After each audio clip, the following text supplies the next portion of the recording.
All right, so you have learned how to make an acid chloride. Now we're going to take a look at what can we do with acid chloride. Start with the first reaction right here. So it looks like they are three separate reactions, but hey, the mechanism is really like 95% identical. Okay. All right, let's review real quick. So to make an acid chloride, you can make from carboxylic acid. You got two options: thionyl chloride or oxalic chloride.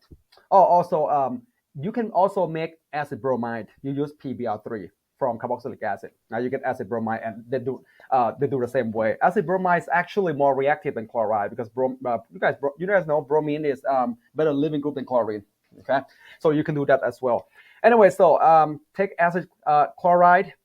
There are three reactions right here that with a very similar mechanism. So you can do hydrolysis. So hydros mean water, lysis mean cut. So cut by water. So water attack and carbon chlorine bond comes out, like break that bond. You can do alcoholysis, react with alcohol. You can do aminolysis, react with amine. We have ammonia, primary amine, secondary amine. Okay, they'll be slightly different, but let's take a look at the first one. So hydrolysis. All right. So take acid chloride, react with water, you get carboxylic acid back. All right. So the mechanism goes like this. So a nucleophilic attack by water. All right, and then loss of leaving group.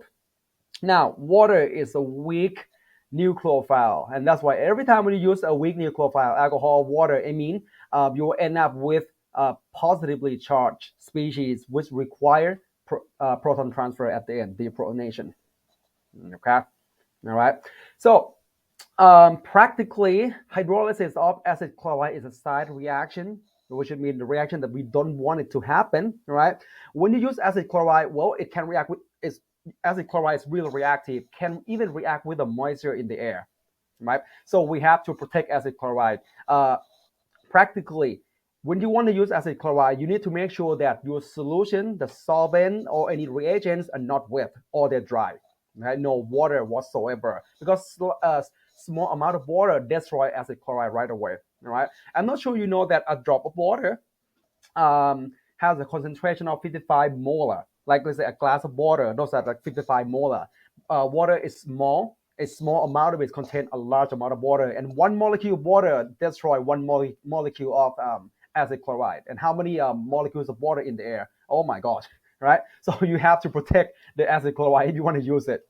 I protect right here, not like protecting group, but at least make sure that all reaction is clean, no water in it, right? So that's the reason why. So any inorganic synthesis, practically, before you use any solvent, any organic solvent, the solvent have to be made fresh, right? Made fresh, in this case, they have to be distilled fresh. So let's say in the morning, you put your solvent down here. So in this reaction flask right here, the reaction flask probably have some like molecular sieve or something like drying reagent, all right? So we heat it up, so distill, so it will come up right here and to the condenser, and condenser come down to like this, like container right here. Okay, and you just take it freshly every morning.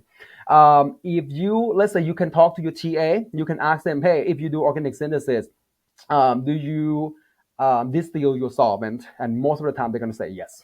Okay, you can put THF here, any type of ether here, ethyl acetate, hexane. They have quite a lot of that, or normal solvent. All right, that's hydrolysis. So it's something that we don't want it to happen. Okay. Now, alcoholysis. This one way you can make alcohol, just like water. So you add alcohol, right? But in this case, you add pyridine as well. The pyridine will react with hydrochloric acid produced in this reaction. The chlorine comes out, all right? Remove proton of alcohol, become hydrochloric acid. Having a strong acid in the reaction, one, could lead to possible side reaction. We try to avoid any acid. Okay, and two, this acid can pronate the alcohol, so make it much less reactivity, much less nucleophilic. So that's why we try to avoid it. That's by adding pyridine. So pyridine, we go grab it. Yeah, it's a base, right? Become a pyridinium chloride. Okay.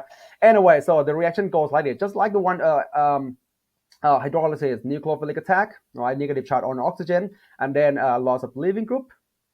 And same thing, weak nucleophile, you want to end up with the positively charged species.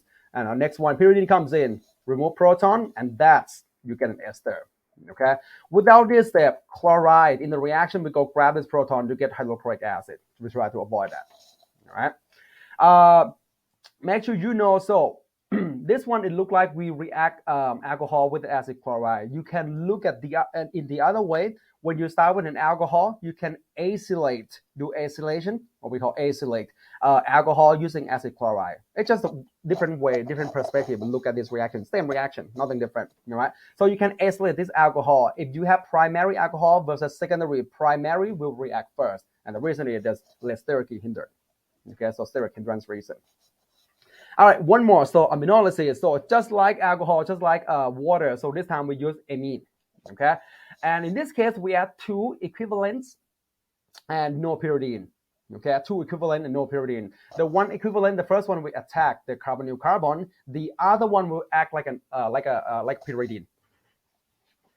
Okay, so remove hydrochloric acid out of the reaction. All right, the mechanism: nucleophilic attack, ta-da, loss of leaving group, yaha, and then deprotonation.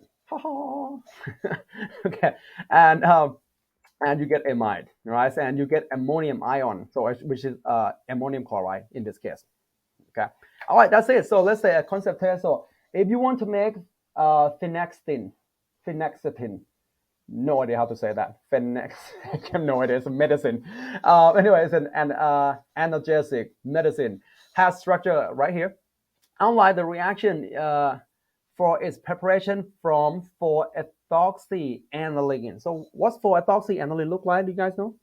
All right, draw it out real quick before you check with me. Draw it out. All right, grab your pen. 4-ethoxyaniline look like this.